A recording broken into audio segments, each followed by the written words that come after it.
Yo guys, what's good? It's Toby Cads here. Chapter 141 of Gachiakuta just dropped. A lot happened in this chapter. We got 2 new vital instruments reviewed. We got a bit of character development with a certain character. And we got introduced to 2 mysterious characters. So yeah, let's not waste any time and get right into it. We start off the chapter and we actually see 2 mysterious characters that are observing what's going on between the cleaners and Maimo and his lackeys.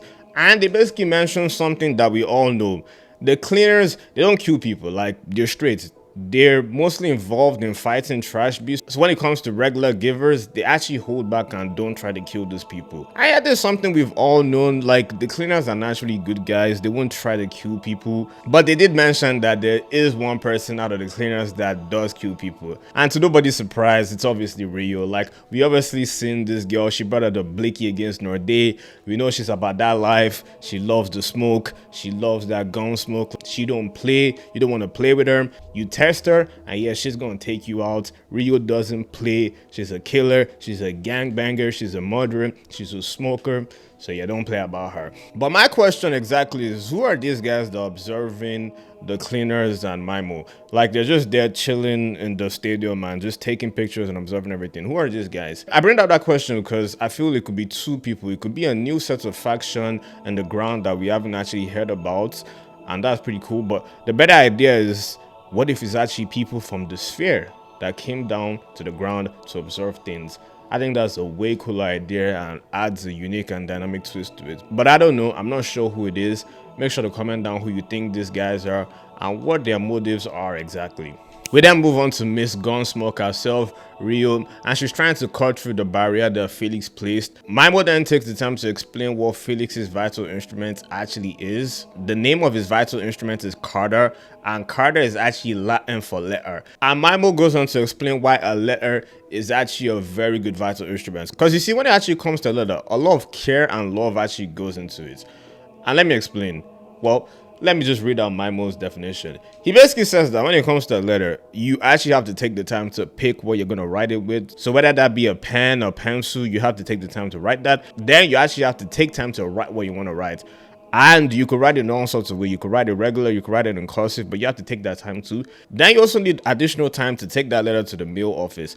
Basically, Maimo says that a lot of thought and care goes into the whole process of a letter, which, when you think about it, is the ideal definition of what makes a vital instrument powerful. When there's a lot of thoughts, the anemia that will be built up will be a lot and will make that vital instrument powerful. Maimo even goes on to say that that's just for a regular letter. If it's actually for a letter for a loved one, the thoughts coming from that letter will probably be unshakable. So it's probably like damn, Felix probably loves Maimo if you think about it, because that barrier is really strong. Like, nobody can cut through it or punch through it right now at this very instance. As for my thoughts for Felix's vital instruments, I think it's cool. I think it's good. Like, it's a nice vital instrument. It's obviously a defense type vital instrument.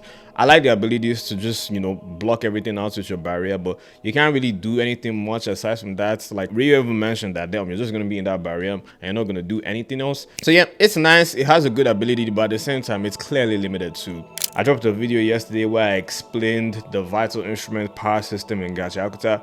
It's super detailed and goes into everything, so yeah, you definitely want to check that out. Also, do y'all see what's going on? Rock, paper, scissors. Felix's ability is basically paper and Rio has the scissors. So yeah, we're basically getting like rock, paper, scissors, which is just funny because we get little stuff like this here and there in Gachiakuta. I think the last time I noticed something like this was in the information broker arc when Rudo turned the box into a mimic, and I was just like, damn, a mimic. So that was just pretty cool to see. I like those little things here and there. Like, it's nice to see. We move on to Rudo, and Rudo is in full edgelord mode. Like, he's super locked in to the point that you actually see his text bubbles, and his text bubbles are blacked out compared to the other text bubbles in this chapter. And yeah, when Rudo is super locked in and looking very devious, yeah, it ain't gonna look good for you, bro. We've seen what he did to Amo when she tested him, and yeah, he punched the shit out of her. So Maimo, hey bro, you better watch your back.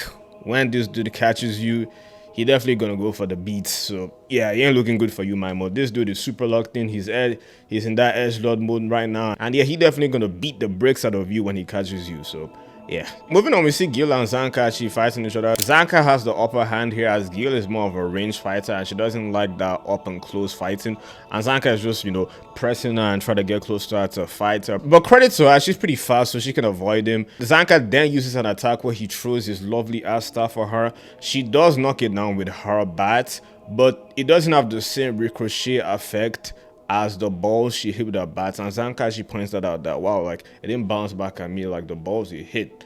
And yeah, she explains what her vital instrument is too. The name of her vital instrument is Gilmero, and it's obviously the bat. The way it works is that it turns balls into breaking balls. So if she hits any ball with her bat, it's basically going to turn into a breaking ball. It's going to go super fast, ricochet, and they're tough as hell. As we've seen that it broke Rudo's arm in just one clean hit, and it's also really fast as he caught Engine off guard, and Engine is super fast. Like he's not someone that is slow at all. As for my thoughts for our vital instrument, I think it's good. It's serviceable, it's nice. It does have its limitations as you have to be from range, but it does do a lot of damage and it's hard for people to react to it. So it's a good vital instrument. It's nice. I think it's on the same level with Felix's vital instrument. I wouldn't pick one over the other. I think they're on like the same level. She also cracks a lewd joke with Zanka, and she's like, what if I use my bat to hit your balls? What's gonna happen? Yeah. Yeah. Yeah. Yeah. Okay, moving on. Amu,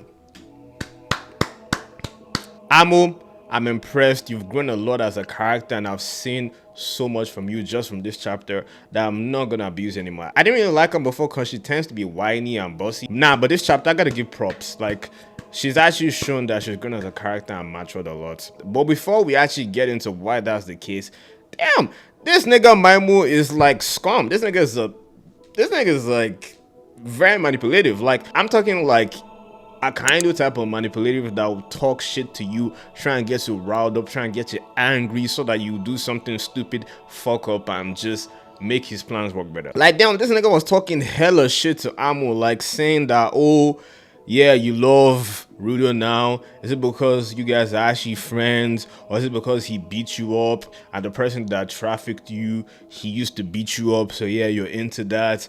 And yeah, that's why you like it. And I was like, damn, whoa, that is dark. Like, what the hell? You like take it there? And I'm like, wow. And I was actually very interested to see what Amo was gonna do. And she was just like, bro, I don't care. Rudo did some bad shits. I did some bad shits. We made up, but friends now.